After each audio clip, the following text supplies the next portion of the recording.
Now, a very important aspect of what we mentioned earlier in terms of studying ecology is that there must be some sort of interrelationship between these organisms. So we're going to take a closer look at that and see how the relationship between organisms develop. The first type of relationship that we're going to look at is feeding relationships. And one of the most simplest examples of that is a food chain. So organisms within any ecosystem are linked to form food chains based on how they obtain organic food. And what basically happens is that energy from the sun enters living organisms through photosynthesis, occurring in green plants, also known as primary producers, and we're going to get into some more of those definitions. And this energy is incorporated into organic food molecules produced by the plants and is then passed on to consumers through the food chain. And a food chain includes, at the base of the food chain, a primary producer, which is usually a green plant. So this plant, as a primary producer, it takes energy from the sun and then turns that energy into organic food. On the next level, we have a primary consumer, which eats the primary producer, which are plants. Then we have a secondary consumer, which eats the primary consumer, and a tertiary consumer, which eats the secondary consumer. And the consumers can then be classified according to what they consume. So herbivores consume plants. So for example, cows, grasshoppers, snails, slugs, sea urchins. And then we have carnivores, which consume animals. So examples of carnivores are lizards, toads, spiders, centipedes, eagles, sharks. And then we have omnivores, and they consume both plants and animals. So examples of these are hummingbirds, crickets, humans, and crayfish. And the levels of feeding within a food chain are called the trophic levels. Another type of relationship that organisms form is the predator-prey relationship. So a predator is an organism that kills and feeds on another organism. So for example, a lion, a shark, etc.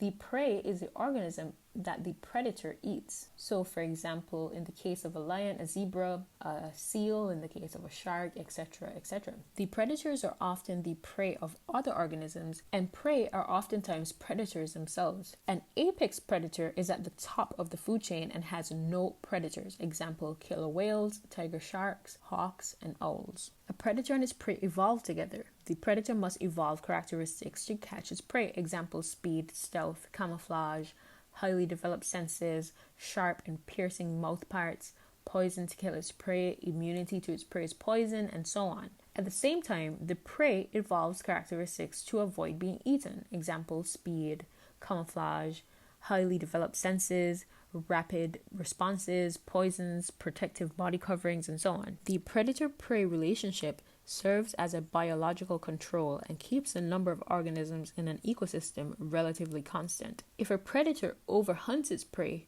the prey population will decrease, and this will cause the predator population to decrease. The prey population will then begin to increase again, which will allow the predator population to increase. Humans can use predator-prey relationship to control pests. This is known as biological control. It involves introducing a natural predator of the pest into the environment. For example, in Barbados, mongoose were introduced to control the snake population. Here we have an example of a food web, which is a form of a food chain that shows the interrelation of all the organisms. Since in any given ecosystem, there would usually be more than one primary producer, and most consumers have more than one source of food. Next, let's look at a very important component of any ecosystem. These are the detritivores and decomposers.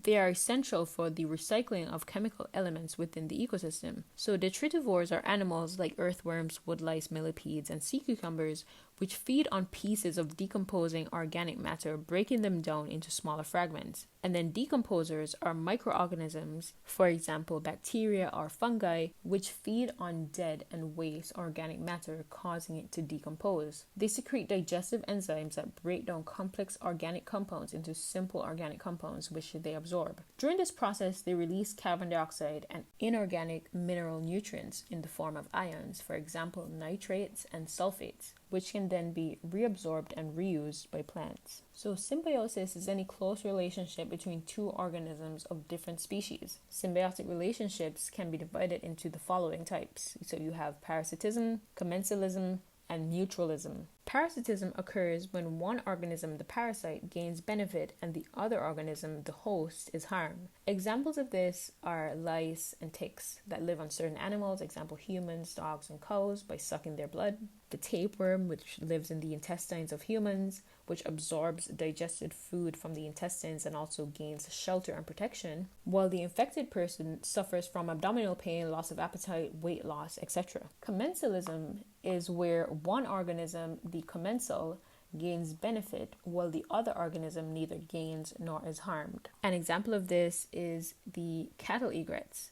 They are commensals that perch on the back of cows. They gain food by eating ticks from the cow's skin and insects that the cow disturbs as it moves through the grass. Another example are remoras. They are small fish that attach themselves onto the skin of sharks by suction cups on their head, and they gain food scraps from the sharks as they feed. And then finally, mutualism is where both organisms gain benefit, and in many cases, they cannot survive without each other. So an important example of this is in leguminous plants, for example, peas and beans. They have nitrogen-fixing bacteria living in the swellings on their roots called root nodules. The bacteria use nitrogen in the air in the soil to produce inorganic nitrogenous compounds. So the plants gain the nitrogenous compounds which they use to manufacture proteins, and the bacteria gain food which the plant produce during photosynthesis and protection. Some other examples of interrelationships between living organisms are camouflage. This is where some organisms resemble others so that they are concealed. So for example, the stick insect resembling a woody stem.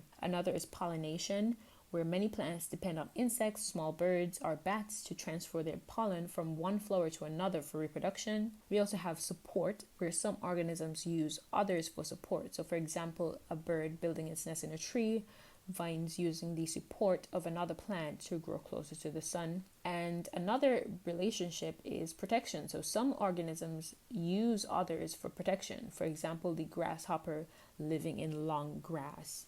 And then we also have the interrelationship of competition, where members of the same species and of different species may compete with each other. Animals compete for food, space, a mate, and shelter. Plants compete for light, water, and minerals. Now, this is a diagram showing the energy flow in ecosystems. So during photosynthesis, primary producers, or plants, absorb sunlight and convert it into chemical energy, which is stored in organic food molecules. Some of this energy is then released by the producers during respiration, and some is passed on through food chains in the organic molecules. At each trophic level in a food chain, energy and biomass, which is the amount of biological matter, are lost. Some organic matter containing energy is lost in feces, and some is lost in organic excretory products, for example, urea. Some is used in respiration, during which the stored energy is released and used or lost as heat. The remaining energy containing organic matter is used in growth and repair,